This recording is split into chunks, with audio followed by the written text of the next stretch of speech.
গুনাহগারের গুনাহ ঝরে নবী দুরুদে আপনার, গুনাহগারের গুনাহ ঝরে নবী দুরুদে আপনার। রোজ হাসরে পার করিবেন, রোজ হাসরে বেন উম্মত গুনাহগার নবীজি আল্লাহ আল্লাহ লা ইলাহা হো আল্লাহ আল্লাহ।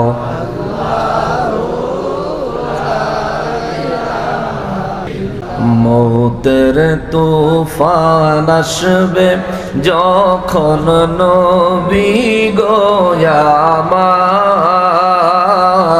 মৌতের তুফান আসবে যখন নবী গো আমার।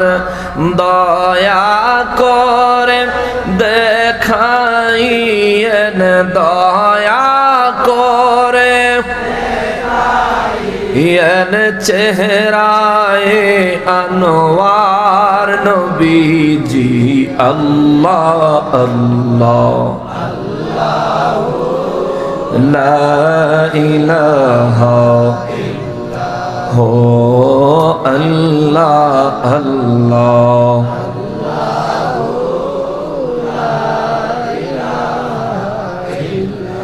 লা ইলাহা ইল্লাল্লাহু মুহাম্মাদুর রাসূলুল্লাহ সাল্লাল্লাহু আলাইহি ওয়াসাল্লাম। সকলে মহান রব্বুল আলামিনের দরবারে জবান খুলে শুকরিয়া আদায় করি আলহামদুলিল্লাহ। তো আসসালামু আলাইকুম ওয়া রাহমাতুল্লাহি ওয়া বারাকাতুহু। সম্মানিত হাজিরিন, পোস্টারে উল্লেখ রয়েছে আমার জন্য বিষয় শানে রিসালাত। রাসূলুল্লাহ সাল্লাল্লাহু আলাইহি ওয়াসাল্লামের রিসালাত সম্পর্কে আজকের আলোচনা। রিসালাত হলো এমন এক বিষয়, যেই বিষয়টা দুনিয়াতে, কবরে এবং হাসরেও এই রিসালাতের পাওয়ার থাকবে, চলবে। জোরে বলেন সুবহানাল্লাহ। বিশেষ করে আমার নূর নবী রহমাতুল লিল আলামিন, তিনি একজন আল্লাহ পাকের রাসূল। রাসূল সম্পর্কে আবু দাউদ শরীফে হযরত আবু দারদা রাদিয়াল্লাহু তাআলা আনহু থেকে একখানা প্রশ্ন আছে। তিনি বলেন, আমি রাসূলুল্লাহ সাল্লাল্লাহু আলাইহি ওয়াসাল্লামকে জিজ্ঞেস করলাম, হুজুর, পৃথিবীতে আল্লাহ তাআলা যে পয়গম্বর পাঠিয়েছেন, পয়গম্বরের সংখ্যা কত? খুদ রহমাতুল লিল আলামিন জবাব দিয়েছেন 1,24,000। জোরে বলেন সুবহানাল্লাহ। দ্বিতীয়ত প্রশ্ন করলেন, হুজুর, এনাদের মধ্যে রসুল কতজন? আমার নবী জবাব দিলেন 300। জোরে বলেন সুবহানাল্লাহ। দুইটা পার্ট, নবীদের সংখ্যা এবং রাসূলদের সংখ্যা। আম্বিয়া আলাইহিমুস সালামগণ, নবীগণের মধ্যে 1,24,000-এর মধ্যে আমার নবী হলেন সর্বশেষ, সর্বশ্রেষ্ঠ। জোরে কন্যা সুবহানাল্লাহ। 300 রসুলদের মধ্যে আমার নবী হলেন সর্বশেষ এবং সর্বশ্রেষ্ঠ। জোরে বলেন না সুবহানাল্লাহ। আমার ওই মায়ার নবী রহমাতুল লিল আলামিনের রিসালাতকে নিয়ে এ জমিনে বিরোধিতা করে এমন মানুষ আছে না নাই? এরার পরিচয় কি, হিন্দু না মুসলমান? এরার পরিচয় মুসলমান, তাই না? হিন্দু কিন্তু রিসালাতের বিরোধিতা করে না, বৌদ্ধ কিন্তু রিসালাতের বিরোধিতা করে না, আরো অন্যান্য যত ধর্ম আছে, কোন ধর্মের লোক কিন্তু নবীর রিসালাতকে নিয়ে বিরোধিতা করে না। কিন্তু মুসলমানের মধ্যে একদল আর ইহুদিরা আর খ্রিস্টানেরা, এই তিন পার্টির রিসালাত নিয়ে সমস্যা। বুঝে থাকলে জবাব দিবেন, ইহুদি এবং খ্রিস্টানেরা জান্নাতে যাবে না জাহান্নামে? জবান খুলে বলতে হবে। জাহান্নাম। ইহুদিরা কিন্তু আল্লাহ মানে, তারাও আল্লাহ পাকের ওয়াহদানিয়ত মানে, খ্রিস্টানরাও আল্লাহ পাকের ওয়াহদানিয়ত মানে, তবু তারা জাহান্নামে যাবে, কারণ তারা নবীর রিসালাতকে মানে না। কথা বলেন ঠিক কিনা? ইহুদি এবং খ্রিস্টানদের ফয়সালার বিষয় থেকে একটা রেজাল্ট আমরা নিতে পারি। যারা রিসালাতকে মানলো এরাই জান্নাতের পথ, হেদায়েতের পথ পাইলো। আর যারা রিসালাতকে মানলো না, হয়তো ইহুদির দলে নয়তো খ্রিস্টানের দলে, কিন্তু মুসলমানের দলে হতে পারে না। আমি প্রথমেই বলেছিলাম রিসালাত এমন একটা বিষয়, কবরও লাগে, হাসরও লাগবে। আর সেটা যদি হয় আমার নবীর রিসালাত, খুদ রব্বুল আলামিনের 18,000 মখলুকাত আমার নবীর রিসালাতের মুহতাজ। আমার নবী যদি 18,000 মখলুকাতের কোন একটা মখলুকাতের উপর অসন্তুষ্টি প্রকাশ করে, হাসরের ময়দান থেকে আল্লাহ ওই মখলুকাতকেই জাহান্নামে নিক্ষেপ করবেন, কোনো সন্দেহ। সেজন্য আজ আমি আপনাদের সামনে কিয়ামতের দিন এবং হাসরের দিন নবীজির রিসালাত কেমন হবে এই বিষয়টার উপর আলোচনা নিয়ে আসবো ইনশাআল্লাহ। তার জন্য আমি সূরা ওয়াকিয়া থেকে কিছু আয়াতে কারিমা তিলাওয়াত করেছি। আমি কিছুক্ষণ তাফসীর শোনাবো, অসুবিধা নাই তো? গজল, মুর্শিদি, জিকির, আজকার করাই গেছে না জালালি সাহেব? কথা কয় এটা তো হয়ে গেছে নাকি? এখন হইব শুধু ওয়াজ। কোরআন শরীফ থেকে একটু তাফসীর শোনাবো অল্প কিছুক্ষণ সময়, যতক্ষণ আপনাদের ধৈর্য কুলায় ইনশাআল্লাহ। আল্লাহ তাআলা আমাকে সঠিকভাবে বলার তৌফিক দেন, আমাদের সবাইকে সঠিকভাবে তা শোনার, বুঝার, তার উপর নিজেকে পরিবর্তন করে আল্লাহ এবং তার রাসূলের সন্তুষ্টির পথে নিজের জীবনকে পরিচালিত করার মতো তৌফিক দান করেন। সবাই পড়ি আমিন। সূরা ওয়াকিয়া, এই সূরাটা মক্কা মুআজ্জামায় নাজিল হয়েছে। এই সূরার আয়াত হলো 96 খানা। ওয়াকিয়া শব্দের অর্থ হলো নিশ্চিত ঘটনা, এমন কোন একটা ঘটনা যেটা নিশ্চিত ঘটবেই। এই ওয়াকিয়া সূরা আল্লাহ তাআলা নাজিল করলেন 1450 বছর আগে। আল্লাহ বলেন, বিসমিল্লাহির রহমানির রহিম, ইযা ওয়াকাতিল ওয়াকিয়া লাইসা লিওয়াকাতিহা কাযিবা খাফিদাতুর রাফিয়া। আওয়াজ করে বলেন আল্লাহু আকবার। রব্বুল আলামিন কালামে হাকিমে 27 পারার মধ্যে সূরা ওয়াকিয়ায় আমার আল্লাহ বলেন, ইযা ওয়াকাতিল ওয়াকিয়া, যেদিন ওই সুনিশ্চিত ঘটনাটা ঘটে যাবে, যেদিন ওই নিশ্চিত ঘটনাটা আমি আল্লাহ ঘটাইয়া দিব। সাহাবায়ে কেরাম আমার নূর নবী রাহমাতুল লিল আলামিনকে প্রশ্ন করেন, নবী গো, ও নবী, রব্বুল আলামিন এই সূরার শুরুতে কোন ঘটনাকে ইঙ্গিত করলেন? রব্বুল ইজ্জাত তার তাওহীদের ভাষায় ইযা ওয়াকাতিল ওয়াকিয়া নাজিল করলেন, কিন্তু এই ওয়াকিয়ার মানে, এই ওয়াকিয়ার তাফসীর, ওয়াকিয়ার বিশদ ব্যাখ্যা বিশ্লেষণ সাহাবায়ে কেরাম আমার নূর নবী রাহমাতুল লিল আলামিনের কাছে জিজ্ঞেস করতেন। কারণ হলো এই সূরার আগের সূরা সূরাতুর রহমানে আমার আল্লাহ বলেন, আল্লামাহুল বায়ান, আমি হলাম ওই রব, আমি আমার হাবিবুল্লাহকে আমি খোদ নিজে শিক্ষক হইয়া এই কালামে হাকিমের পুরো ব্যাখ্যা বিশ্লেষণ বয়ান আমি আল্লাহ শিখাইছি।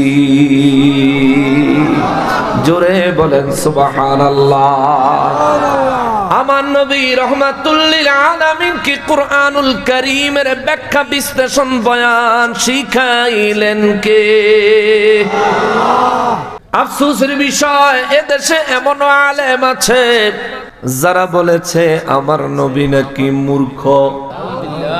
জোরে বলেন না নাউযুবিল্লাহ।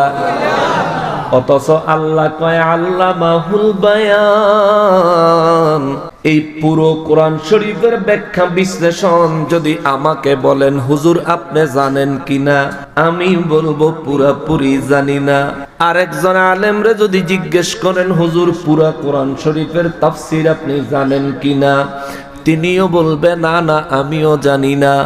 যে হুজুর আমার নবীকে মূর্খ বলে সম্বোধন করলেন আরো কয়েক বছর আগে, আজ তার জনপ্রিয়তার অভাব নাই। মনে রাখবেন, জান্নাতীদের সংখ্যা হবে কম, জাহান্নামীদের সংখ্যা হবে বেশি। দল যত বড়ই হোক না কেন বিভ্রান্ত হয়েন না। শোনেন, যেই হুজুর আমার নবীকে বললেন আমার নূর নবী রহমাতুল লিল আলামিন, একেবারে অক্ষর জ্ঞানহীন, নিজের নামও লিখতে জানতেন না, ওই হুজুররে যদি বলেন হুজুর পুরা কোরআন শরীফের তাফসীর, পুরা কোরআনুল কারীমের ব্যাখ্যা বিশ্লেষণ আপনি জানেননি, ওই হুজুর বলবে না আমি কিছু কিছু জানি, পুরাপুরি জানি না।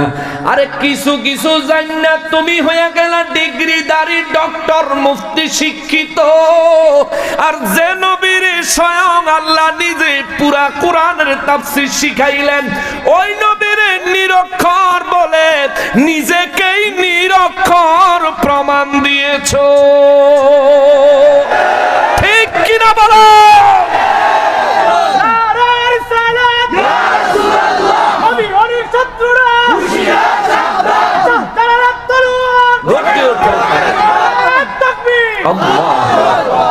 কষ্ট পাইছেন?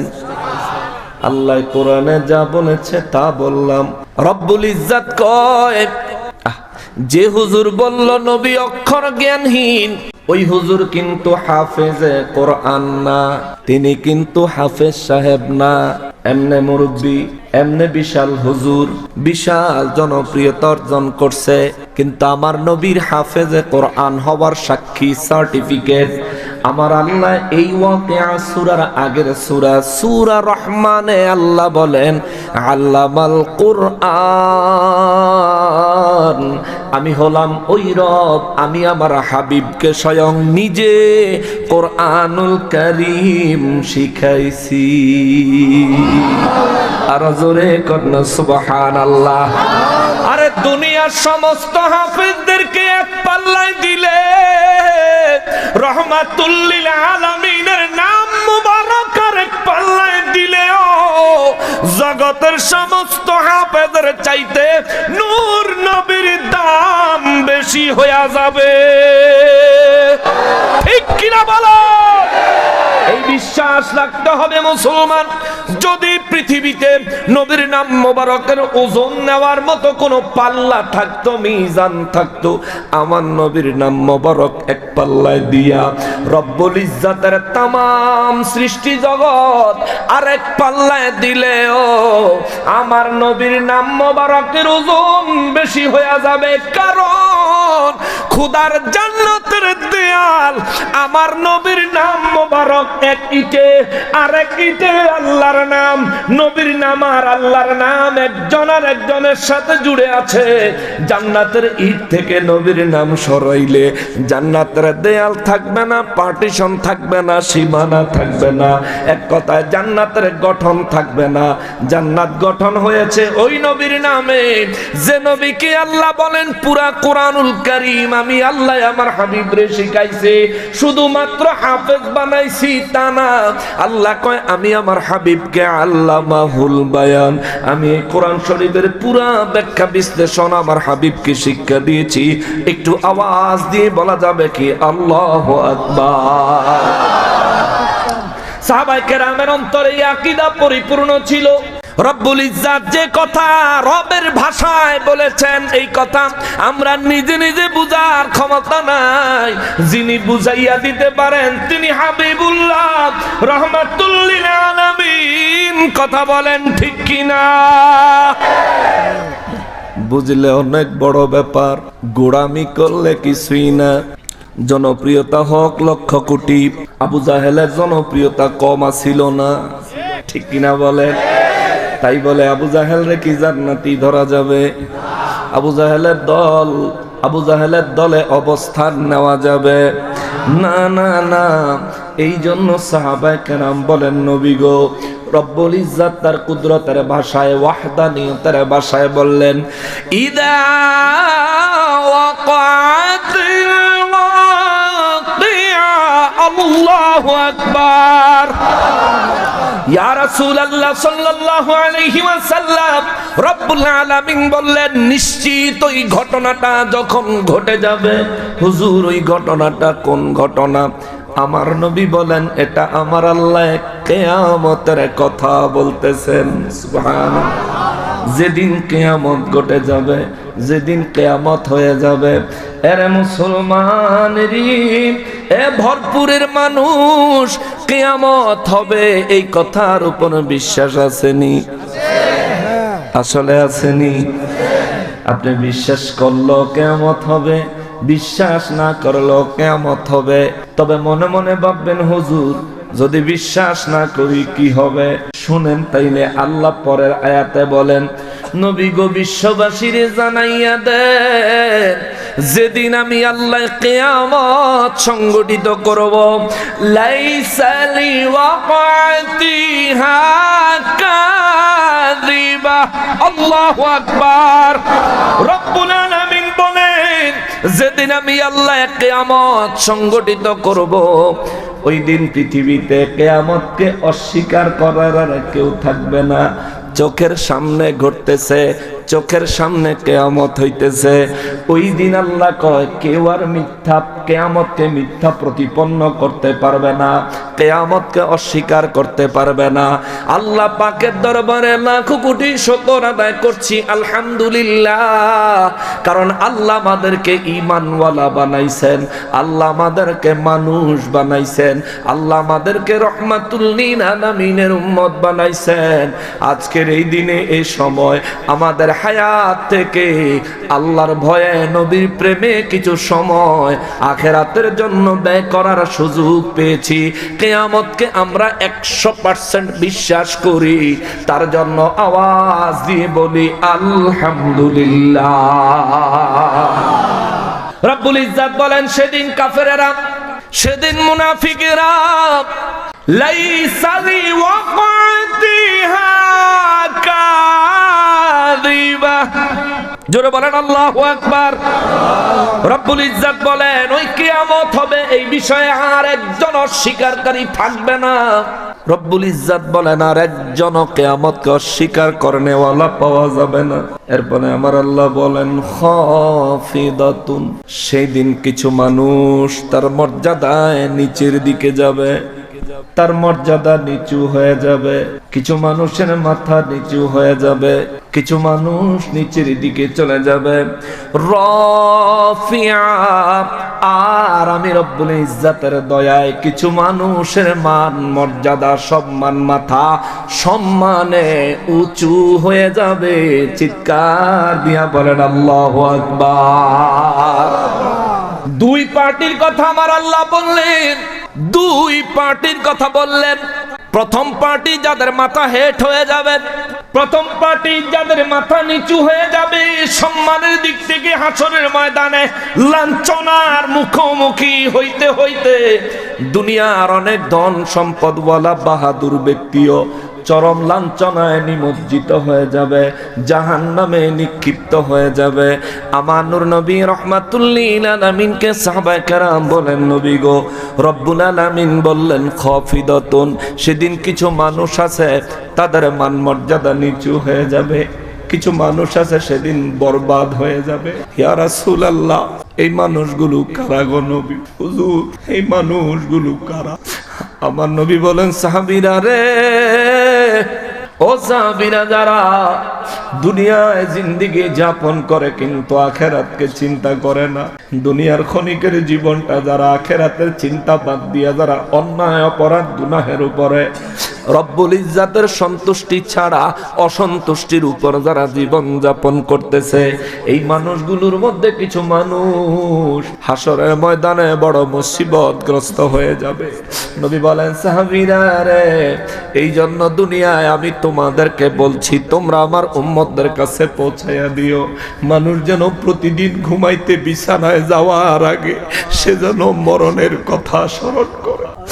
নবী কয়, সাহাবীরা রে, ও ও সাহাবীরা, তোমরা এখন দুনিয়ায় আছো, মনে করতেছো কিয়ামত অনেক দেরি আছে, কারণ আমি নবী আমার নুরানি জবান মোবারকে বলেছি, যতদিন পর্যন্ত এই জমিনে এমন একজন ইমানদার থাকবে যে কিনা রবকে স্মরণ করে, ততদিন পর্যন্ত আমার আল্লাহ দুনিয়া কিয়ামত করবে না। তোমরা হয়তো এই জন্য নিশ্চিন্তে জীবন যাপন করতেছো, তবে শোনো, নিশ্চিন্তে জীবন যাপন করার কিছু নাই। নবী রাহমাতুল লিল আলামিন বলেন, ইসরাফিল ফেরেশতা যেদিন বাঁশিতে ফু দিবে, ওই দিন পৃথিবীর জমিনে যারা অবস্থান করবে, যারা পৃথিবীতে হায়াতে জিন্দেগিতে থাকবে, ওই দিন হলো তাদের জন্য কিয়ামত। আর তোমরা যারা আছো, যার যেদিন মৃত্যু আসবে, নবী বলেন তার জন্য ওই দিনটাই বড় কিয়ামতের দিন। যার যেদিন মৃত্যু আসবে, আমার নবী বলেন ওই দিনটা তার জন্য কিয়ামতের দিন। মৌত প্রত্যেক ব্যক্তির জন্য কিয়ামতের চাইতে কোনো অংশে কম নয়। কেননা ইসরাফিল ফেরেশতা যখন বাঁশি ফু দিবে, আল্লাহর তামাম সৃষ্টি জগৎ আমার আল্লাহ ধ্বংস করে দিবেন।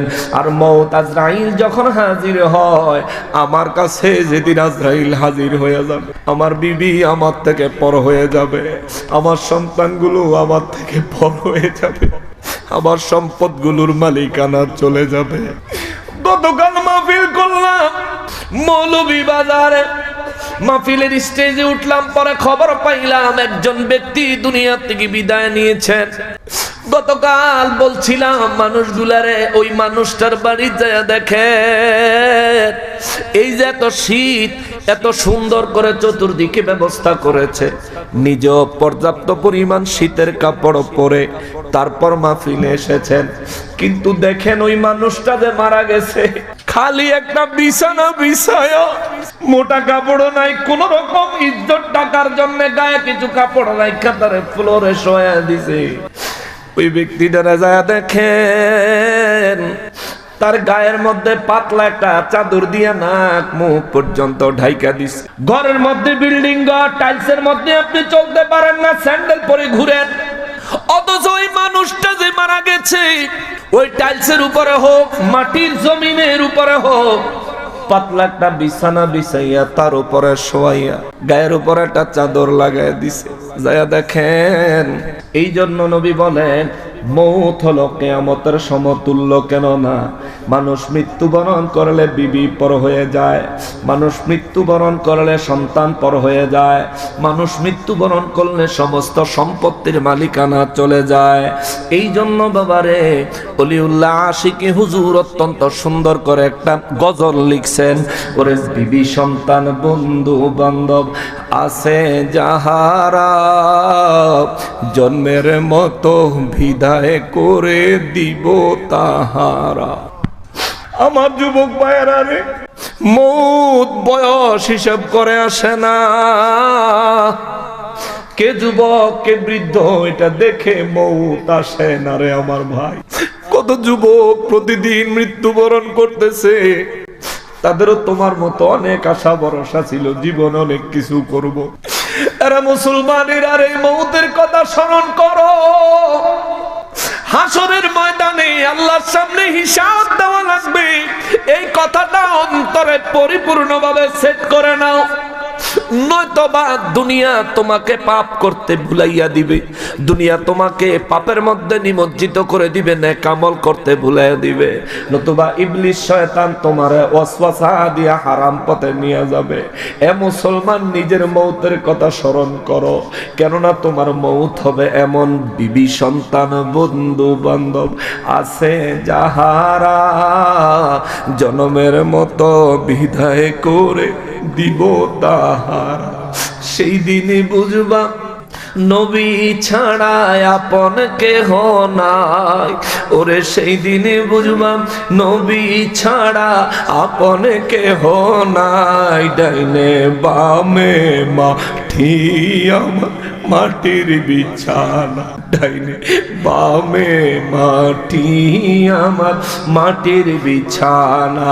ওই আমার মরণ হলে আমায় তোমরা ভুইলা যায় না, আমার মরণ হলে আমায় তোমরা ভুইলা যায়ও না।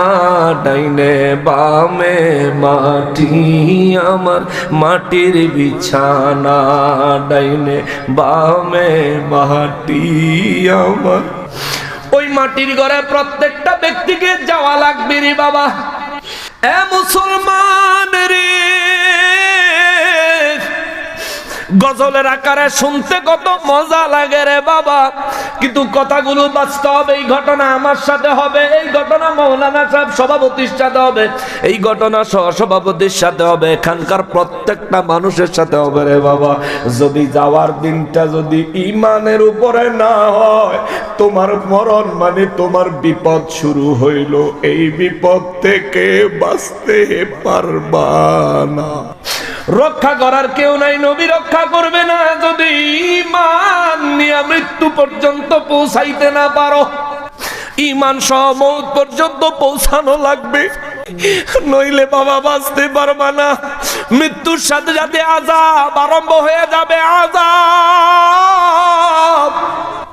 যতই নবীর বিরোধিতা করো, যতই রিসালাতের বিরোধিতা করো, নবীর ইজ্জতে আঘাত দিয়া যতই মাস্তানি করো, ফেসবুকে গিয়া অন্য আলেমরে গালি দিয়া যাই কিছু করো না কেন, মনে রাখবা মৃত্যু তোমার আসবে, ঈমানের সহিত তোমার মরতে হবে, নইলে হাসরের ময়দানে উপায় নাই, উপায় নাই। এর যুবক ভুলে যাস না রে আমার ভাই, আমার নবী 1450 বছর আগে কইছে, ও উম্মত রে, আল্লাহ যে সূরা আলে ইমরানে বলেছেন ওয়াবতাগু ইলাইহিল ওয়াসিলা, তোমরা ওসিলা তালাশ করো, ওসিলা তালাশ করো। উম্মত ওসিলা তালাশ করিস, ওসিলা কিছু জমা করিস, ওসিলা কিছু জমা করিস, কিছু নফল ইবাদত, কিছু মুস্তাহাব মুস্তাহসান ইবাদত কিছু আমলনামায় জমা করিস, নয়তোবা হাসরের ময়দানে উপায় থাকবো না। নবী কয় হাসরের ময়দানে যেই ব্যক্তির কাছ থেকে আল্লাহ পুঙ্খানুপুঙ্খ হিসাব টান দিবে, যেই মানুষটার কাছ থেকে আমার আল্লাহ জিন্দেগির হিসাব টান দিবে, বান্দারে তোরে আমি 50 বছর হায়াত দিয়েছিলাম, 40 বছর, 30 বছর, 20 বছর, 100 বছর তোরে আমি হায়াত দিয়েছিলাম, বান্দা তোর হায়াতের হিসাব আমারে দে। 50 বছর জিন্দেগি দুনিয়ায় যাপন করে থাকলে 40 বছরের হিসাব আমারে দে রে বান্দা। আমার নবী কয় যারে আমার আল্লাহ এক এক করে হিসাব টান দিবে, নবী কয় এই মানুষটারে জান্নাতে যাওয়ার আর কোনো রাস্তা নাই, এই মানুষটা জান্নাতে যাওয়ার আর কোনো পথ থাকবে না, সে নিশ্চিত জাহান্নামী হয়ে যাবে, নিশ্চিত জাহান্নামী হয়ে যাবে। আল্লাহ যদি খালি একটা প্রশ্ন করে আমরা সব ফাইসা যাবো, আল্লাহ যদি শুধু একটা প্রশ্ন করে ভাই আমরা সব ফাইসা যাবো। যদি আল্লাহ কয় আমি যে তোরে বানাইছি, সুন্নাত থেকে আমি যে তোরে বানাইছি, ও বান্দা এর জন্য তুই কি শুকর আদায় করছস আমারে বল, তোর আমলনামায় দেখা। বলেন আমাদের কোনো উপায় থাকবো নি? ও আমার মালিক, হাসরের ময়দানে আমার নূর নবীর খাতিরে আমাদেরকে মাফ করে দিয়ে, আল্লাহ আমাদেরকে এমন ভাবে পাকড়াও করিয়েন না, এমন ভাবে অ্যারেস্ট করিয়েন না যে অ্যারেস্টের ফলে আমাদের রেজাল্ট হবে জাহান্নাম। আল্লাহ এমন পরিস্থিতি আমাদেরকে দিয়েন না, এমন মুসিবতের পরিস্থিতি থেকে আমাদেরকে হেফাজত করেন। অন্তর থেকে বলেন আমিন।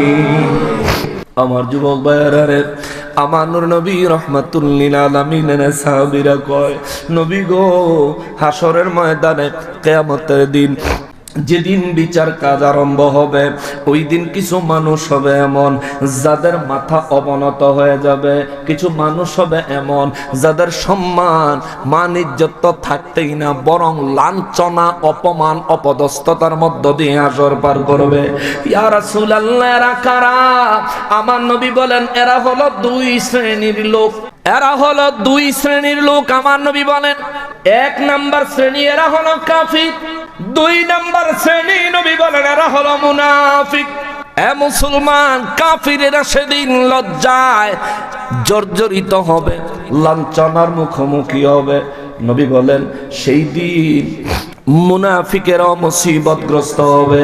সেই দিন একমাত্র নাজাত পাবে তারা যারা নারায়ে রিসালাত, নবীর রিসালাতের পক্ষের মানুষ, রাসূলুল্লাহ সাল্লাল্লাহু আলাইহি ওয়াসাল্লামের পক্ষের লোক, শুধুমাত্র তারাই নাজাত পাবে। সামনের দিকে তাফসীর আসতেছে, চিৎকার দিয়ে বলেন আল্লাহু আকবার। নূর নবী রাহমাতুল লিল আলামিন বলেন, রব্বুল ইজ্জত বলেছেন রাফিয়া, কিছু মানুষের মাথা সেদিন উঁচু হবে, কিছু মানুষের সম্মান সেদিন উঁচু হবে, কিছু মানুষ সেদিন অত্যন্ত সম্মানের সাথে হাসরের ময়দানের সময়টা পার করবে। চিৎকার দিয়ে বলেন আল্লাহু আকবার। সাহাবায়ে কেরাম বলেন, নবী ও নবী, আমার রব্বুল ইজ্জত যে কিয়ামতের সংবাদ দিলেন, এই কিয়ামত সম্পর্কে আমরা আরো কিছু জানতে চাই। আমার নূর নবী রাহমাতুল লিল আলামিনের আল্লাহ বলেন, হুজুর আমি বলছি, আপনি শুধু বলে দেন, ইদা রুজ্জাতিল আরদু রাজ্জা।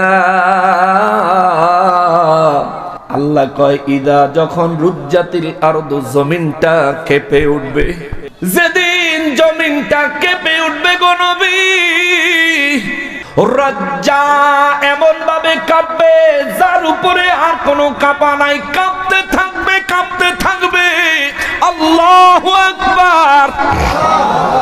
রব্বুল ইজ্জত বলেন, হুজুর যেই দিন জমিনটা কাঁপতে থাকবে, সেই দিনের দৃশ্যটা আমি আল্লাহ একটু বলছি, আপনি তাদেরকে শোনায় দেন। জমিনে যখন কাঁপা আরম্ভ হবে, সাহাবায়ে কেরাম বলেন, হুজুর কাঁপার মাত্রা কত হবে?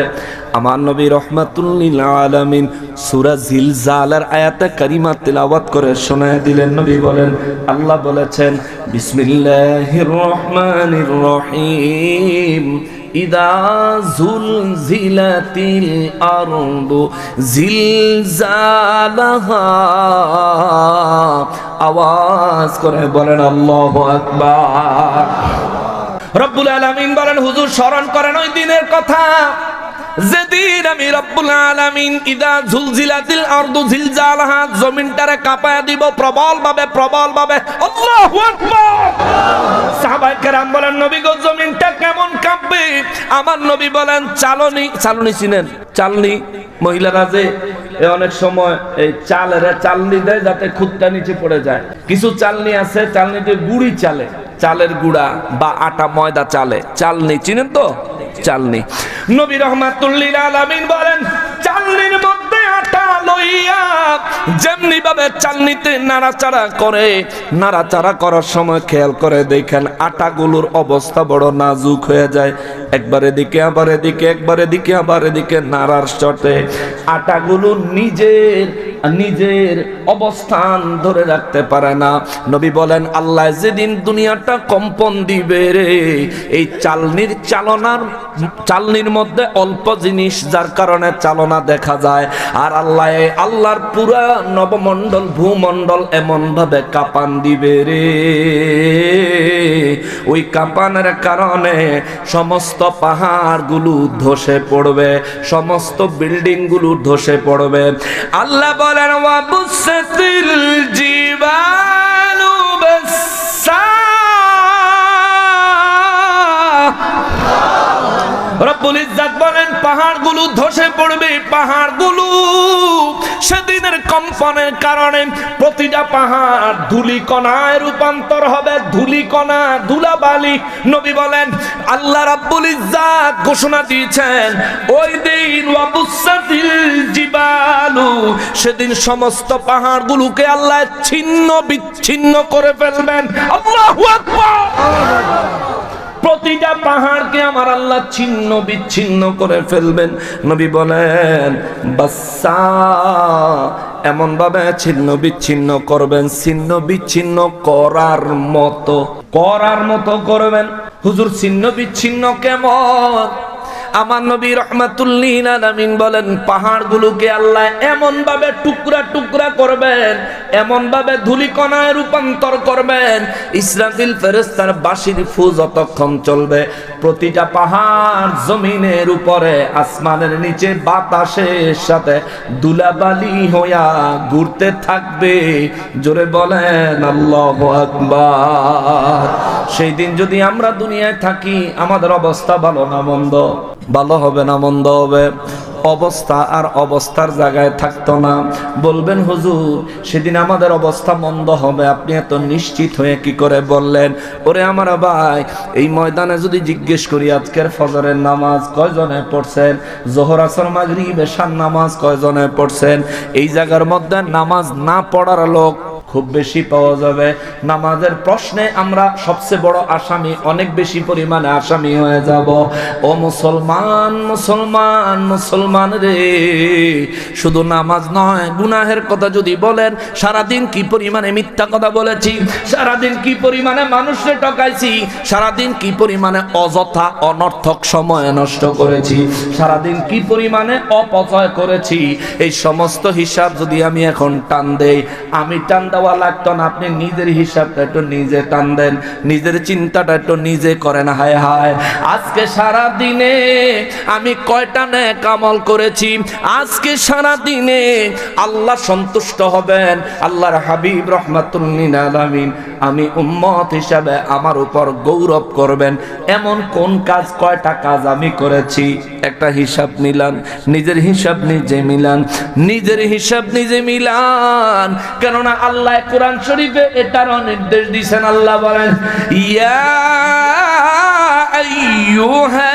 আইয়ুহাল্লাযীনা আমানু ওয়াল আমানু তাকুল্লাহা ওয়াল তানজুর নাফসুম মা কদ্দামাত লিগাদ। আল্লাহু আকবার। রব্বুল আলামিন বলেন, সমস্ত ইমানদারদেরকে ডেকে বলেন, হে ইমানদারের দলেরা রে, তোমরা আমি আল্লাহকে ভয় করো। আর আমার আল্লাহ বলেন, ইমানদার তুমি নিজের হিসাব নিজে মিলাও, নিজের চিন্তা একটু নিজে করো, আগামী কালকের জন্য কিয়ামতের দিনে আমার দরবারে, আমার সামনে, আমি আল্লাহর সামনে পেশ করার জন্য।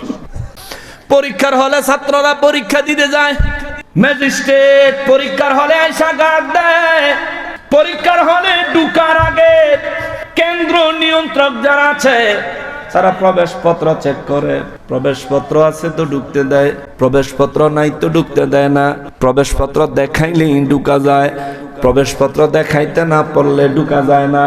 রব্বুল ইজ্জাত বলেন, তোমরা জান্নাতে প্রবেশ করার মতো একটা প্রবেশপত্র লইয়াইও, এই প্রবেশপত্রটার নাম হলো ঈমান। আর জান্নাতে যাওয়ার জন্য বিনিময় হিসেবে কিছু আমি আল্লাহকে দেওয়ার জন্য নিয়ে আইসো, ওই জিনিসটার নাম হলো আমল। আমল আমল। এই জন্য আমার আল্লাহ রব্বুল ইজ্জাত কয়, দুনিয়ার জমিনে যারা নেক আমল করে, ভালো আমল করে, তাদের জন্য আমি আল্লাহর পক্ষ থেকে পুরস্কার আছে, পুরস্কার। রব্বুল ইজ্জাত বলেন, নবী গো, দুনিয়ার মানুষগুলারে বলেন, দুনিয়ার মানুষগুলা যাতে নিজের আমল সম্পর্কে নিজে চিন্তা করেন। আরে মুসলমান, আজকের দিনে আমি আমার আমল সম্পর্কে যদি হিসাব মিলাই, আমি তো হিসাব মিলাইলে আমার মনে হয় নেক আমলের পরিমাণ গুনার থেকে বেশি হবে না, আমার মনে হয় গুনাহ বেশি হয়ে যাবে। আমি জানি না আপনাদের কি মনে হয়, কিন্তু রব্বুল ইজ্জাতের নির্দেশ অনুযায়ী প্রতিদিন বিছানায় ঘুমাইতে যাওয়ার আগে আমার নবী রাহমাতুল লিল আলামিন বলেন, উম্মত রে, সারাদিন কয়টা নেক আমল করেছো, সারাদিন কয়টা গুনাহ করেছো, তোমার চাইতে ভালো দুনিয়ায় আর কেউ জানে না। এর উম্মত, বিছানায় যখন শুইতে যাও, সর্বপ্রথম তুমি তওবা করো, ইয়া রাব্বে কারীম, সারাদিন যে গুনাহ করেছি মাফ করে দেন। আগামীকাল পর্যন্ত যদি হায়াত পাই আল্লাহ, আগামীকাল থেকে বাকি জীবনে আর কোনোদিন এই গুনাহগুলি করব না, যেই গুনাহগুলি আজকের দিনে আপনার দ্বারা সংগঠিত হয়েছে। এই গুনাহগুলোর জন্য আল্লাহর দরবারে ওয়াদা করবেন, মালিক, ও আমার মালিক, এই গত দিনে যা গুনাহ করছি আজকে ওয়াদা করতেছি এই রাত হায়াত পাইলে আগামী দিন থেকে আর এই গুনাহগুলি করব না আল্লাহ। ও আল্লাহ, আমার পিছনের গুনাহগুলি আজকে তওবার খাতিরে মাফ করে দেন। নবী রাহমাতুল লিল আলামিন বলেন, মৌতের কথা স্মরণ করে ঘুমানোর আগে 20 বার অন্তত মিনহা খলাকনাকুম ওয়া ফিহা নুঈদুকুম ওয়া মিনহা নুখরিজুকুম তারাতান উখরা। নবী বলেন অন্তত 20 বার এই দোয়া পড়িও। ঘুম থেকে উঠে ফজরের নামাজ আদায় করে আবার 20 বার এই দোয়া পড়িও, মৌতের কথা স্মরণ করে। যদি এইভাবে দিন শুরু এবং বিছানায় যায় ঘুমানোর আগে যদি এইভাবে দিনটা শেষ করতে পারো, সারা দিন তোমার দ্বারা যত সগীরা গুনাহ হয়েছে আমার রব্বুল ইজ্জাত আমার নবী রাহমাতুল লিল আলামিন বলেন ওই সগীরা গুনাহগুলো আমার রব্বুল ইজ্জাত তোমার এই মৃত্যুর কথা স্মরণ করার কারণে, তওবার কারণে আমার আল্লাহ মাফ করে দিবে। সুবহানাল্লাহ। কষ্ট হচ্ছে আপনাদের? শেষ করে দিব, অনেক কথা বাকি আছে। সবে তো কিয়ামত আরম্ভ হলো, হাসরে নিব, জান্নাতে যাব, তারপরে ছাড়বো। এই পর্যন্ত ধৈর্য আসেনি? আজকে যার মনে চায় ভাগেন, আজকে যার মনে চায় ভাগেন, চলে যান, অসুবিধা নাই। কিন্তু যেই দিনের ওয়াজ হইতাছে সেই দিন কিন্তু ভাগার কোনো সুযোগ নেই। হ্যাঁ মুসলমানেরা রে, আমার প্যারা নবীর উম্মতেরা রে, একটাবার চিন্তা করে দেখেন কিয়ামত যখন আরম্ভ হবে, আল্লাহ কয় পাহাড়গুলো ধুলাবালির মতো উঠতে থাকবে, আমি এগুলোর চূর্ণ বিচূর্ণ করে দিব। আটলান্টিক মহাসাগরে 1 ফোঁটা পানি থাকতো না, আরব সাগরে 1 ফোঁটা পানি থাকতো না। আরে আরো কত বড় বড় সাগর, পৃথিবীর কোন পুকুর, কোন নদী তো দূরে থাক, কোন সাগরে কোন সমুদ্রে 1 ফোঁটা পানিও থাকতো না। মহান রব্বুল ইজ্জাত সেদিন কিয়ামত উপলক্ষে সব বরবাদ করে দিবেন। আমার রব্বুল ইজ্জাত আরো কয় পাহাড়টারে আমি চূর্ণ বিচূর্ণ করে গুঁড়া করব। ফাকানাত হাওয়াআম মুমবাসসা। রব্বুল আলামিন বলেন ফাকানাত, এরপরে আমি আল্লাহ একটা ঘটনা ঘটাবো, হাবান। এরপরে আমি রব্বুল ইজ্জাত একটা তুফান দিব, তুফান, হাবা। আরব দেশে একটা তুফানের নাম বলে হাবা। সৌদি আরবে ছিলেন, আরব দেশে ছিলেন, এমন কেউ আছেন? আপনাদের মনোযোগ নষ্ট হয়ে গেছে। সৌদি আরবে এই একটা তুফান হয়, মরুভূমিতে শুধু বালি উড়ে, কোনো মেঘ নাই, বৃষ্টি নেই। দেখছেন কখনো আপনি?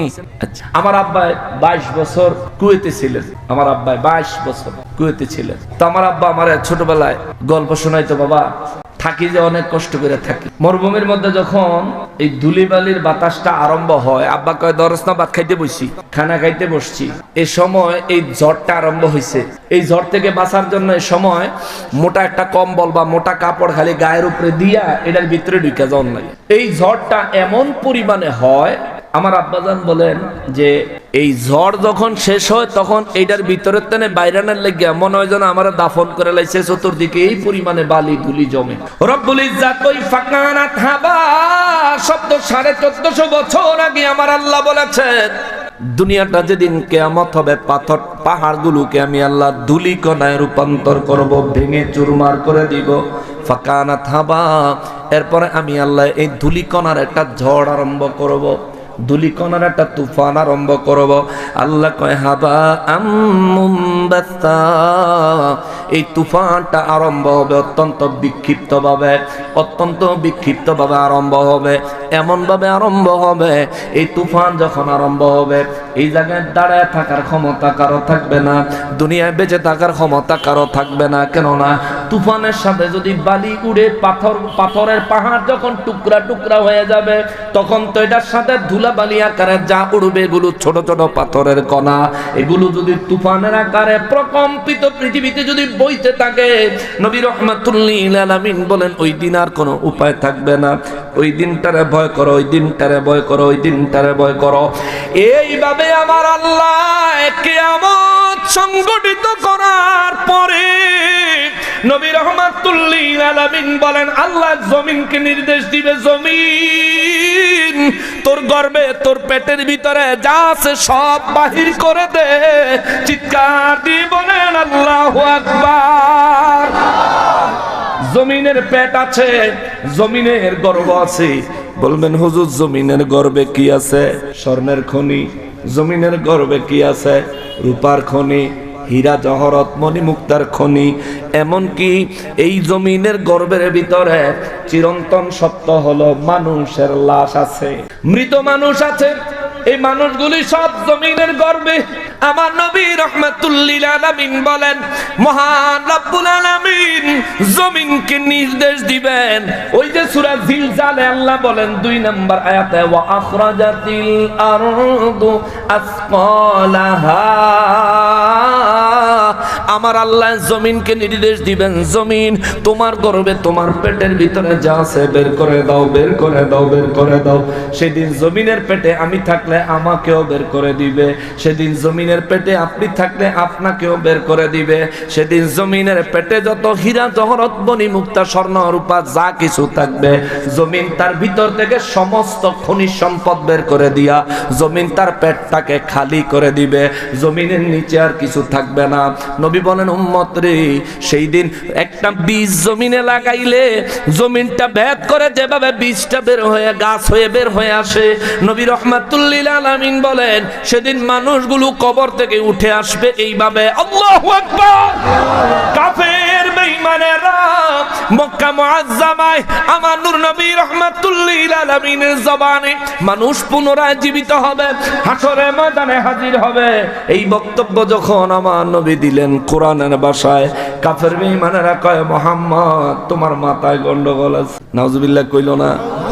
আর জোরে কর না নাউজুবিল্লাহ। আপনাদের খারাপ লাগতেছে? কষ্ট পাচ্ছেন? দুই চারজন যাইতেছে। আসলে হাজতও থাকতে পারে, আবার অনেকের এই বাড়িও দূরে হইতে পারে, এটা হইতে পারে। কিন্তু আলহামদুলিল্লাহ আমরা এখনো ফুল মাঠ কানায় কানায় পূর্ণ মানুষ আছি, আলহামদুলিল্লাহ। আপনারা যদি সময় দেন আমি শোনাবো, নাইলে এখানেই সাদাকাল্লাহুল আযীম শুনবেন। আমার বলার ইচ্ছা আছে, আমার ভালো লাগে তাফসীর করতে, আমি তাফসীর শোনাইতে পছন্দ করি। আমার নিজেরও ভালো লাগে, কারণ এর দ্বারা আমারও ইলম বাড়ে, নিজের মধ্যে তাকওয়া বাড়ে রে বাবা। একা একা পড়লে যেটুকু অর্জন হয়, যখন মুমিন বান্দাদেরকে নিয়ে এই বিষয়গুলো আলোচনা করি তখন তাকওয়া আরো বৃদ্ধি পায়। কেননা নবী বলেন 40 জন ইমানদার যদি এক জায়গায় জমায়েত হয়, নিশ্চিত সেখানে একজন এমন ব্যক্তি আছে যে ব্যক্তি আল্লাহকে আল্লাহ বলে ডাক দেওয়ার সাথে সাথে কবুল হয়ে যায়। সুবহানাল্লাহ। অর্থাৎ ওলি আল্লাহ আছে সেখানে। তো আপনারা এখানে যারা আছেন, আমরা 40-এর বেশি আছি, এখানে এমন কোন ব্যক্তি আছেন যার দোয়া কবুল হবে ডাইরেক্ট? এমন কোন ব্যক্তি অবশ্যই আছেন যার এক একবারের তাসবিহগুলো আল্লাহর দরবারে সরাসরি কবুল হচ্ছে? তো সেই জন্য আমরা একটু বসি। এই জায়গায় আমি কিছু হাসিল করতে পারার মতো যোগ্যতা আমার না থাকলেও আল্লাহর প্রিয় বান্দা যে আছে তার তো যোগ্যতা আছে। আর জামায়াতের মানে হচ্ছে এক জামাতে যা আমল করবে একজনের কবুল হইলে বাকিদের আমলের দিকে আল্লাহ দেখবে না, পাইকারি হারে কবুল করে নিবে। সুবহানাল্লাহ। এক জামাতে নামাজ পড়লাম, মনে করেন আজকে শুক্রবার জুমার নামাজে মনে করেন 500 মুসল্লি 1000 মুসল্লি একসাথে নামাজ পড়লো, একজনের নামাজ যদি কবুল হয় সবার নামাজ আল্লাহ কবুল করে নিবে। সুবহানাল্লাহ। মুসলমানেরা, আমার পেয়ারা নবীর উম্মতেরা, আমার নূর নবী রাহমাতুল লিল আলামিন বলেন জমিনের ভিতর থেকে মানুষগুলো বের হয়ে আসবে, চতুর্দিকে স্বর্ণ গয়না হীরা জহরত মণি মুক্তা পড়ে থাকতে দেখবে।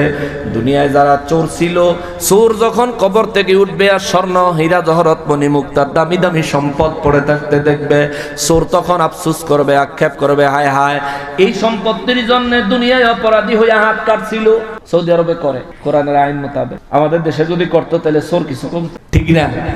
চিন্তা করতো যে এই দুই চার পয়সা এই সামান্য জিনিস চুরি করে হাত পাও কাটাইতাম, পারতাম লাগলে যে বউফলাবেন না খাইয়া থাকবো, পারলে হালাল ভাবে রোজগার করবো, আর নাইলে এই চুরিদারি যাইতাম পারতাম না। তবে এই চুরিদারির যদি এই হাত কাটা পড়তো, আমরা বর্তমান যে চরিত্র যে অবস্থায় আছি, কোনো না কোনো জায়গায় কোনো না কোনো ভাবে আমরা প্রায় ম্যাক্সিমাম মানুষই অপরাধী, বিপদ হয়ে যাইতো।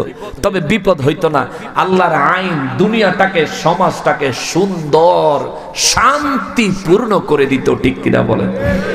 হ্যাঁ মুসলমানের আরে, আমার পেয়ারা নবীর উম্মতের আরে, সৌদি আরবে চুরি করলে হাত কেটে দেয়, এই আইন কি শান্তি দিল দেখেন। হজে যারা গেছেন তারা দেখেছেন মসজিদে নববী শরীফে আজান হওয়ার সাথে সাথে দোকানদার দোকানে শাটার লাগায় না, শুধু বাইর হইয়া মসজিদে চলে যায়, ঠিক কিনা? একজন মানুষও দোকানে থাকে না, সব নামাজে চলে যায়। মক্কা মুআজ্জামার মধ্যে দেখবেন আজান হয়েছে, প্রত্যেকটা মানুষ দোকান খোলা রেখে যেমনে আছে এমনে রেখে মসজিদে নামাজে চলে গেছে। স্বর্ণের দোকান আছে, লোক নাই নামাজের সময়, স্বর্ণ কিনতে যাবেন, আজান হয়েছে আর ব্যস্ত না, কইব নামাজের পরে আসেন, নাইলে আপনার মতন কাস্টমার আমার দরকার নাই। আর আমাগো দেশে ওয়াজ মাহফিলে জিন্দিগি তেনা তেনা হয়ে যায় বক্তারা শ্রোতার, আর বেড়া দোহানদারি করণে লাগা জিন্দিগি ফানা ফানা কইরা ফালায়, ঠিক না? এইটা তো বাদ দেন, বেড়া দোহান তুই মাহফিল আইলে যায় দেখবো বেড়া দোহানও একটাও ফুরি নাই। ওয়াজ শুনতে আয়া, নামাজ পড়তে মসজিদ আয়া, জুতা চুরি করে আরেকজনের জুতা লয়ে বাইক যায় না, এমন মানুষও সমাজে পাওয়া যায় রে বাবা। এগুলো হয়েছে আমাদের চারিত্রিক অবক্ষয়ের কারণে। সৌদি আরব যদি জুতা চুরি করে ধরা খান, হাত কাটটা দিব। রব্বুল ইজ্জাত আমার মহান রব্বুল আলামিন প্রত্যেকটা বিষয়ের শাস্তি এমন ভাবে দিবেন।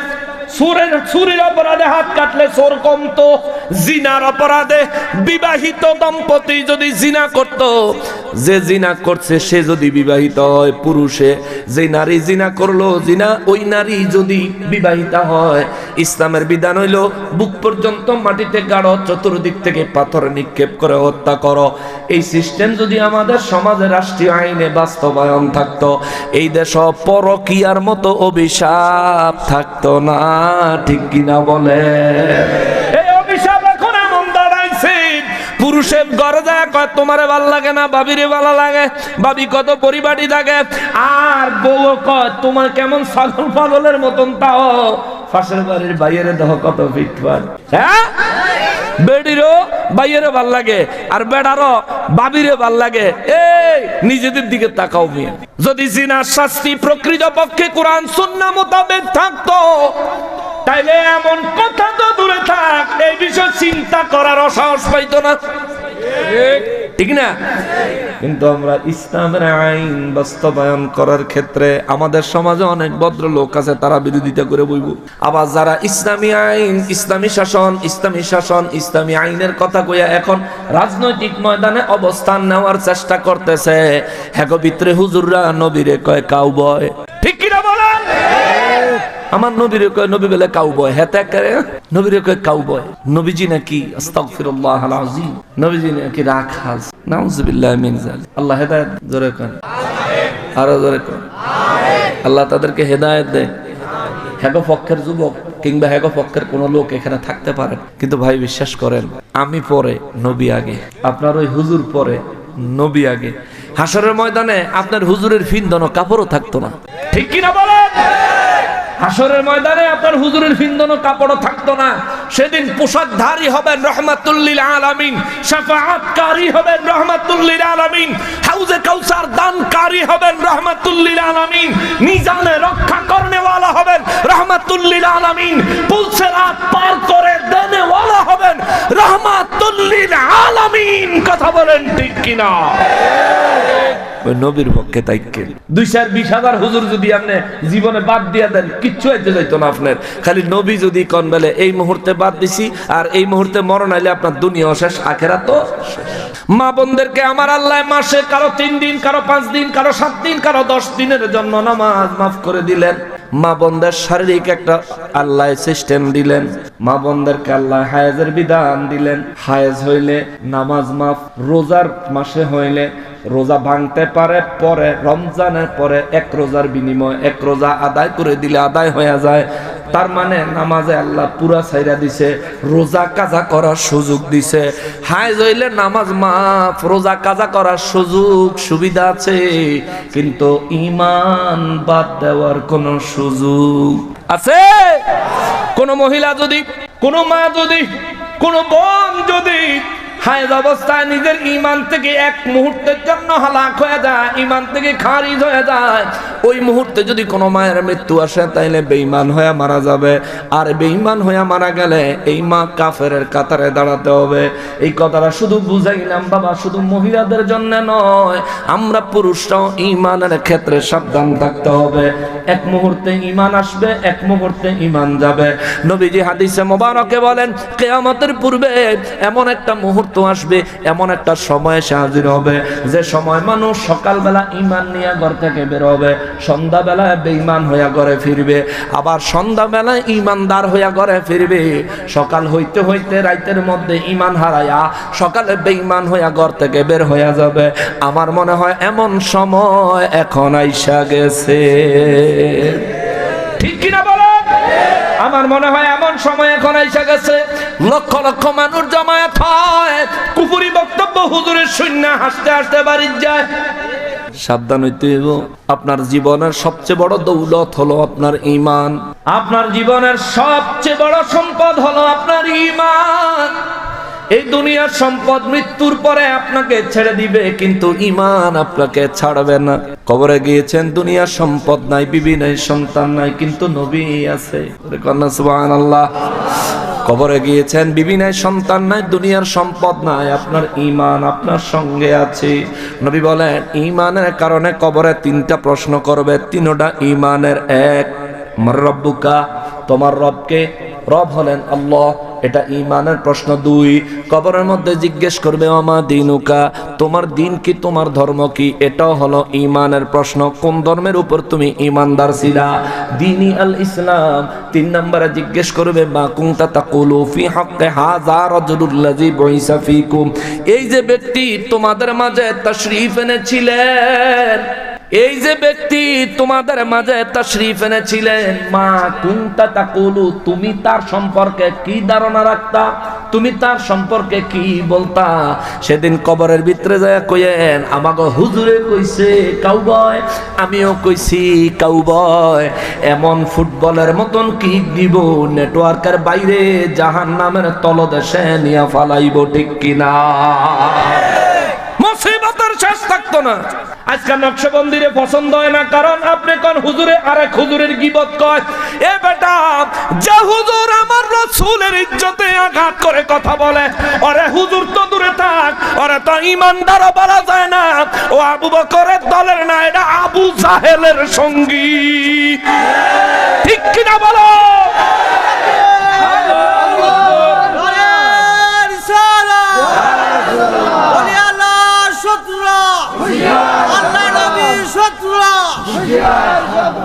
এই জাতের আলেমদের যদি পক্ষ নেন, এই জাতের ব্যক্তিদের যদি পক্ষ নেন, তাইলে তৈরি হন হাসরের ময়দানে আপনি কোন সাইডে দাঁড়াবেন, কোন জায়গায় দাঁড়াবেন।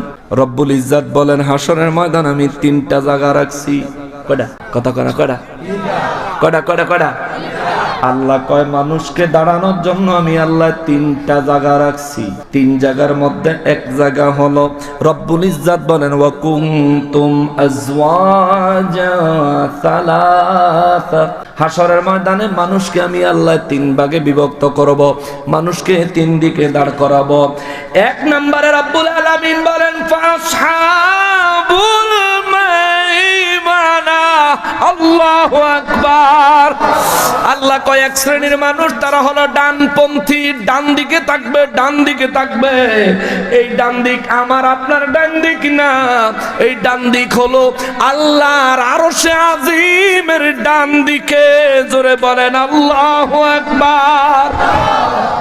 এই জায়গায় নবীর রিসালাতটা একটু খেয়াল করেন।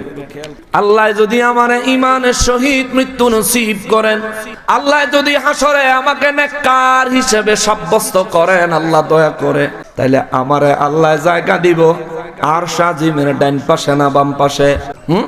ডান পাশে। আপনারা যারা আছেন, দোয়া করি আল্লাহ প্রত্যেককে ঈমানের সহিত মওদ্দেক, জোরে বলেন আমিন। এ বাবা, ঈমানের সহিত আমলি জিন্দেগি নিয়ে যদি কবরে ঢুকতে পারেন, আজ আপনার কাছে কথাগুলো কেমন কেমন লাগতেছে, কিন্তু এটা সত্য, এটা সত্য, এটা সত্য। এই সত্য যেদিন আপনার সামনে আসবে, এখানকার একজন মানুষও আপনার সাথে থাকবে না। এই সত্য যেদিন আপনার সামনে উন্মোচিত হবে, সেদিন আপনার পরিবার পরিজন আত্মীয় স্বজনের একজন মানুষও থাকবে না।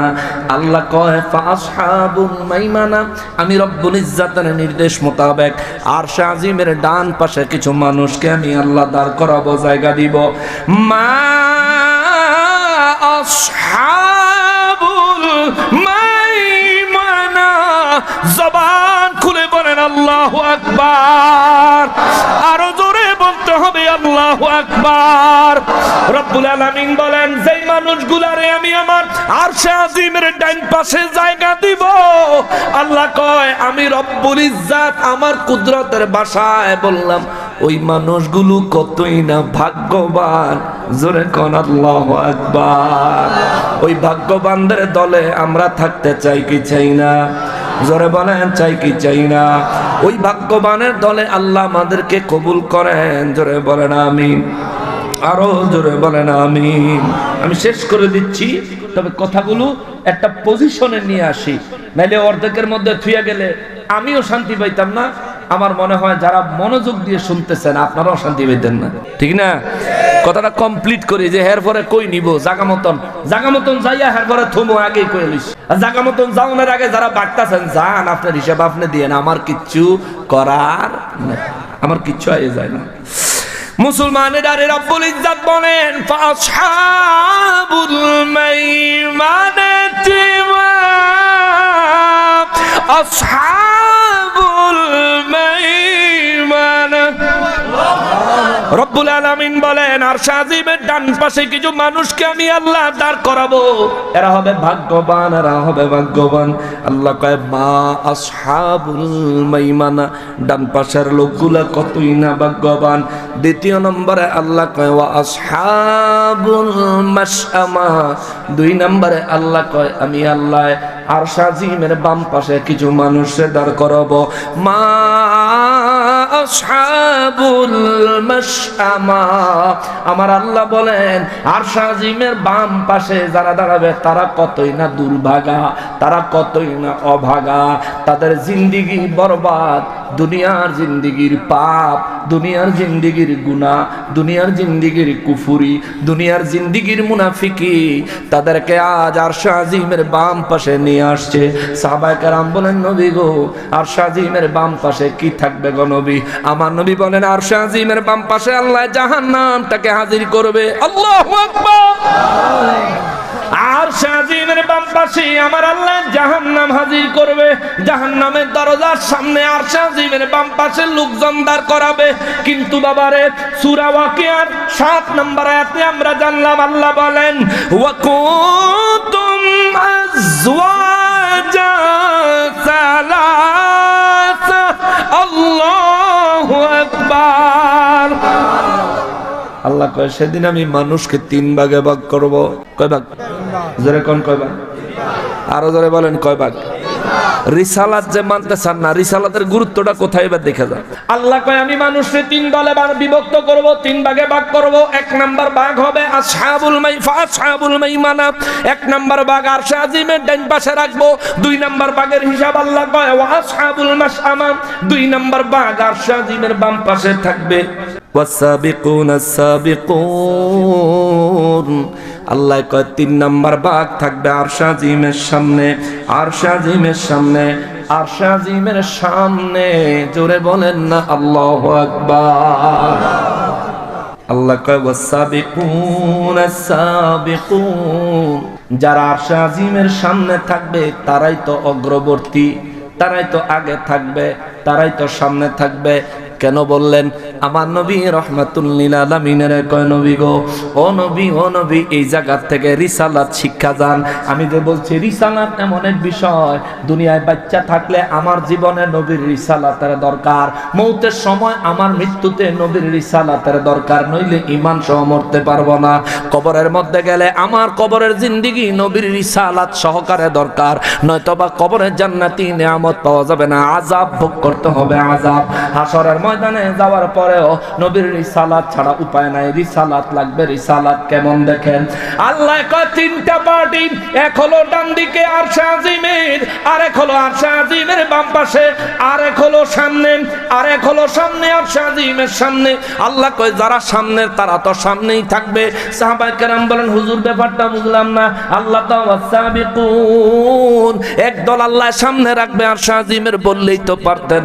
ওয়াসাবিকুন আস-সাবিকুন, তারা তো আগেই থাকবে, অগ্রবর্তী হবে। এই কথা বলার কারণ কি?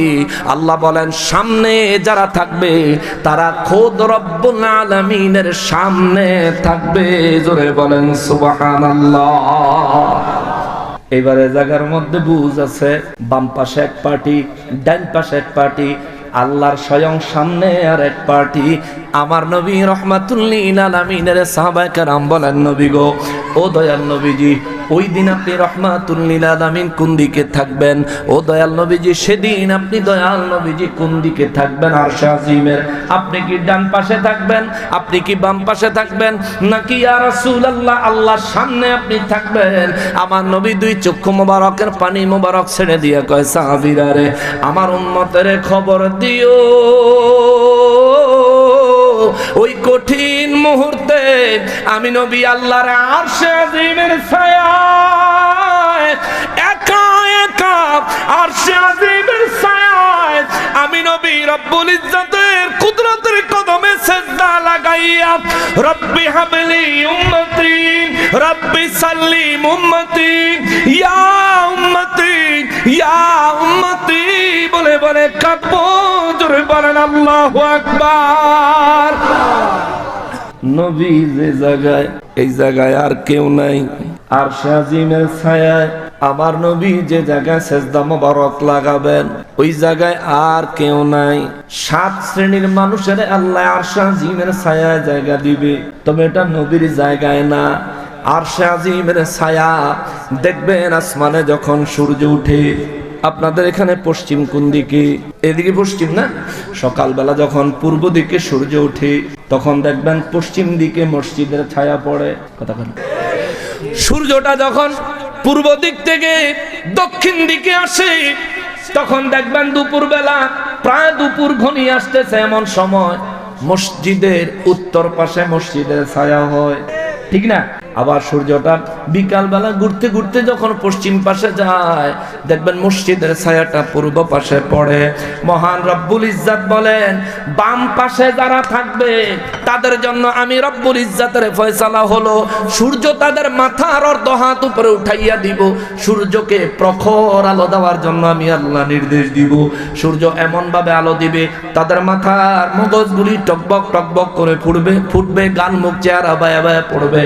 রব্বুল ইজ্জত বলেন ওই দিন সূর্য বাম পাশে, আবার এই জাহান্নামীরাও বাম পাশে, যার কারণে আরশে আজিমের ডান পাশে আরশে আজিমের ছায়া হবে। ওই ছায়ার মধ্যে আমার আল্লাহ 7 শ্রেণীর মানুষের জায়গা দিবে। তার মধ্যে 2 শ্রেণীর মানুষের কথা আমি কইয়া যাই আমার যুবক ভাইয়েরা রে।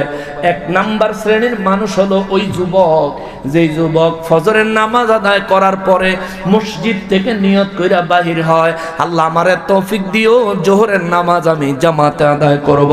এই যুবকের জন্য আল্লাহ আরশে আজিমের ডান পাশে ছায়া জায়গা দিবে। আল্লাহু আকবার। দ্বিতীয় নম্বরের যুবক,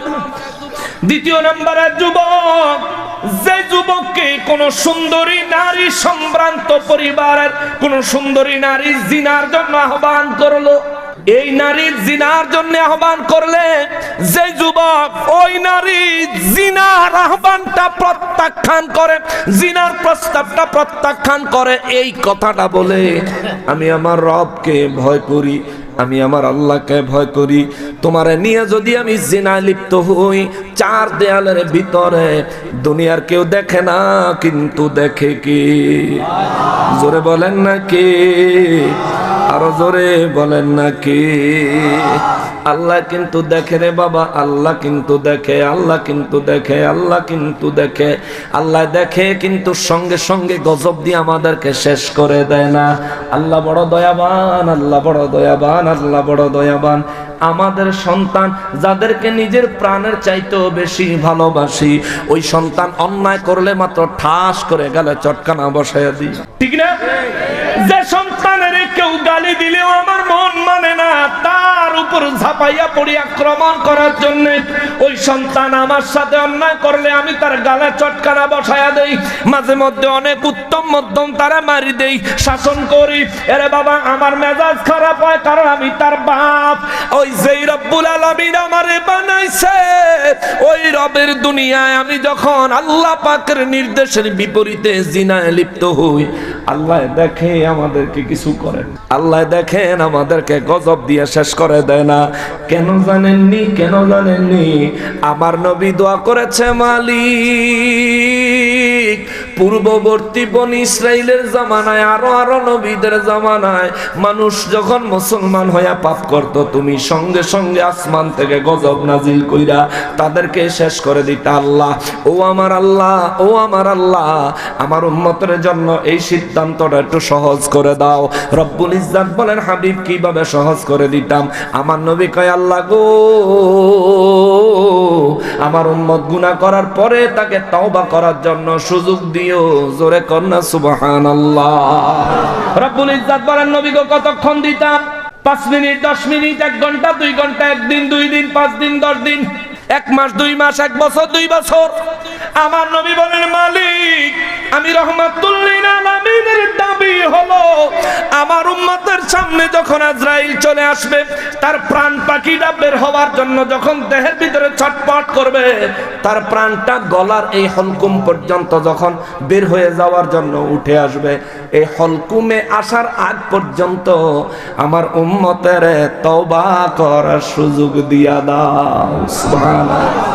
আল্লাহ কবুল করছেন। নবী বলেন, কোন যুবক যদি কারো জিনার প্রস্তাব প্রত্যাখ্যান করে আল্লাহর ভয়ে, এটা কোন মাস? জানুয়ারি। সামনেটা কোন মাস? ফেব্রুয়ারি। ফেব্রুয়ারি 14 তারিখ আইতেছে। কেমন? সেদিন ভালোবাসার ঠেলাঠেলি সব অবৈধ। বাংলাদেশের আইনও অবৈধ, আমাদের সমাজের দৃষ্টিকোণ থেকেও অবৈধ, আর কোরআন সুন্নাহ আল্লাহ রাসূলের দৃষ্টিকোণ থেকে তো অবশ্যই অবৈধ। নাকি এই কাম আমরা করি, আমগো যুবকরা করে। এখন বাংলাদেশ তো বলে স্বাধীন হইছে, এই স্বাধীনতার মানে হইছে এখন আর হুন্ডা দিয়ে চলতে হেলমেট লাগে না, আর বেড়া বেড়ির তো কোনো বেদ বিচার নাই, ওই ফলাফাইনের মাইয়াগো কোনো বেদ বিচার নাই। গাড়ি দিয়ে যে চলি, প্রয়োজনের তাগিদে অনেক সময় ড্রাইভিং করা লাগে নিজের সামনে, ড্রাইভিংও বইলে কত কিছু যে দেহন লাগে। হুন্ডা দিয়া যাইতেছে, জানি না কার বাপের ভূত আর কার মার্জি। মাইয়া যে ফিসে বইছে, আহা মাইয়ার একটু লজ্জাও নাই, বেশরম। কদ্দুর পরে পরে হুন্ডাত ফোলারে জড়াইয়া ধরে আর হোলায় পিকআপ বাড়াইয়া দেয়, ভো ভো করে শুনে। কথাটা ঠিক কিনা বলেন? এরে যুবক, কোন নারী তোমার সঙ্গে যদি ডেটিং এর ডেট চায়, কোন নারী তোমার সাথে যদি কফি খাইতে চায়, কোন নারী তোমার সঙ্গে যদি কিছু সময় আলাপ আলোচনা করে কাটাইতে চায়, ইসলাম সমর্থন করে এমন কোন প্রয়োজন ছাড়া তুমি আল্লাহর ভয়ে ওই নারীর প্রস্তাবটা প্রত্যাখ্যান করিও। এই নারীর একটা প্রস্তাব প্রত্যাখ্যান করিয়া যদি তুমি হাসরের ময়দানে দাঁড়াইতে পারো, আমার নবী বলেন, ঈমানটা লইয়া যদি আমার ওই উম্মতটা হাসরের ময়দানে দাঁড়ায়, এই একটা কাজের কারণে আল্লাহ তারে আরশে আজিমের ডান পাশে আরশে আজিমের ছায়ায় জায়গা দিবে। আল্লাহু আকবার। রব্বুল ইজ্জাত আমাদের প্রত্যেককে আরশে আজিমের ছায়ায় অবস্থান করার মতো সৌভাগ্য দান করেন। জোরে বলেন আমিন। আরশে আজিমের ডান পাশে দাঁড়ানোর সৌভাগ্য বলেছেন কে? মা আসহাবুল ইয়ামিন। রব্বুল ইজ্জাত বলেন, মা আসহাবুল মাইমানা, যারা আরশে আজিমের ডান পাশে জায়গা পাবে, আমার রব্বুল ইজ্জাত বলেন তারা বড়ই মহাভাগ্যবান, সৌভাগ্যবান। এইবার এই জায়গায় আসেন, দুনিয়ায় যারা বলেন নবী তাদের মতো আছে না, এই কথা কই না, আছে না? কিন্তু হাসরের ময়দানে আমি নেককার হইলেও যে এই জায়গায় আমার নবী কিন্তু সে জায়গায় না। আমি গুনাহগার হইলেও যে জায়গায়, আমার নবী কিন্তু সে জায়গায় না। নবী রাহমাতুল লিল আলামিনের সাহাবা কেরাম প্রশ্ন করেন, নবী গো, রব্বুল ইজ্জত বললেন 3 শ্রেণীর মানুষ হাশরের ময়দানে হবে। এক শ্রেণী আরশ আজিমের ডান পাশে, আরেক শ্রেণী বাম পাশে, আর আরেক শ্রেণী হবে রব্বুল ইজ্জতের সামনে। ইয়া রাসূলুল্লাহ, এরা কারা? আমার নবী রাহমাতুল লিল আলামিন বলেন, এরা হলেন নবী, রাসূল, শহীদ, সিদ্দিকেরা। চিৎকার দিয়া কর আল্লাহু আকবার। তাইলে রব্বুল ইজ্জতের সামনে, আরশ আজিমের সামনে থাকবেন সমস্ত নবী, রাসূল, শহীদ এবং সিদ্দিকেরা। কিন্তু ওই নবী, রাসূল, সিদ্দিকদের সঙ্গেও আমার নবী একই জায়গায় দাঁড়াবেন না। আমার নবী একমাত্র কেবলমাত্র আরশ আজিমের নিচে ছায়ার মধ্যে আমার নবীজি সিজদা মোবারক লাগাইবেন, উম্মতের মায়ায় কাঁদবেন। বুঝা গেল, দুনিয়ায় আমার নবী আমার মতন, এইটা তো অনেক দূরের কথা। দুনিয়া আখিরাতে সব জায়গায় আমার নবী আল্লাহর হাবিবুল্লাহ। নবীর মতো কাউরি আল্লাহ বানায় নাই, নবীর মতো মর্যাদা কাউরি আল্লাহ দেয় নাই, নবীর মতো নবী এবং রাসূল আল্লাহ কাউরে বানায় নাই, আমার নবীর মতো মেরাজে আল্লাহ কাউরে নেয় নাই। আমার নবীর হাত মোবারকের ইশারায় যেভাবে আল্লাহ চাঁদকে কুরবান করে দিয়েছেন, এইভাবে আর কোন নবীর হাতের ইশারায় আল্লাহ চন্দ্রকে দ্বিখণ্ডিত করেন নাই। যেভাবে আমার নূর নবী রাহমাতুল লিল আলামিন, ও মুসলমান রে, মেরাজে যায় উম্মতের মায়ায় আমার নবী যেভাবে কেঁদেছেন, এমন ভাবে আমার নবীর মতো অন্য কোন নবীও কাঁদতে আমার আল্লাহ মেরাজে নিয়া এমন সৌভাগ্য দান করেন নাই। অতএব বুঝা গেল, দুনিয়ায় কোন নবী আমার নবীর কাতারে আসতে পারে নাই, আল্লাহ আসতে দেয় নাই। আখিরাতে হাশরেও আমার নবী থাকবেন সর্বশ্রেষ্ঠ মর্যাদায়। চিৎকার দিয়া বলেন সুবহানাল্লাহ। রব্বুল আলামিন বলেন, ওয়াস-সাবিকুনাস সাবিকুন। আল্লাহ কয়, যারা আগে থাকবে, সামনে থাকবে, তারাই তো ভাগ্যবান, অগ্রবর্তী। এরা আগে জান্নাতে যাবে। এরপরে শেষ আয়াত আল্লাহ কয়, উলাইকাল মুকাররাবুন। রবের সামনে যারা থাকবে, আল্লাহ বলেন, এরা হলো আমার নৈকট্য প্রাপ্ত বান্দা। সুবহানাল্লাহ, আল্লাহর নৈকট্য প্রাপ্ত। এবার আল্লাহর নৈকট্য কারা কারা পেয়েছে? আল্লাহ কয়, ওলি আল্লাহরা ফরজ, ওয়াজিব, সুন্নতে মুআক্কাদা ইবাদত করার পাশাপাশি যখন অনেক বেশি পরিমাণে নফল ইবাদত করে, আমার রব্বুল ইজ্জত হাদিসে কুদসির মধ্যে বলেন, তারা আমার নৈকট্য প্রাপ্ত ভালোবাসার বান্দা হয়ে যায়। তার মানে হাশরের ময়দানে আল্লাহর সামনে যেই দল দাঁড়াবে, ওই দলের মধ্যে ওলি আল্লাহরাও থাকবে, ফুলতলির সাহেব কিবলারাও থাকবে, সমস্ত আউলিয়ায়ে কেরাম, শাহজালাল, শাহপরান বাবাও থাকবে। কথা বলেন ঠিক কিনা? ওই দিন যদি আরশে আজিমের ডান পাশে দাঁড়ায় বলতে পারি, মালিক আমি শাহজালালের লোক, সেদিন যদি বলতে পারি, মালিক আমি শাহপরানের লোক, রব্বুল ইজ্জত সেদিন সামনের লোকেদের খাতিরে, কারণ আল্লাহ কয়, উলাইকাল মুকাররাবিন, তারা আমার নৈকট্য প্রাপ্ত বান্দা। দুনিয়ায় এরা আমার নৈকট্য অর্জন করেছে, আজ হাসনের ময়দানে আমি এদেরকে নৈকট্য দান করেছি।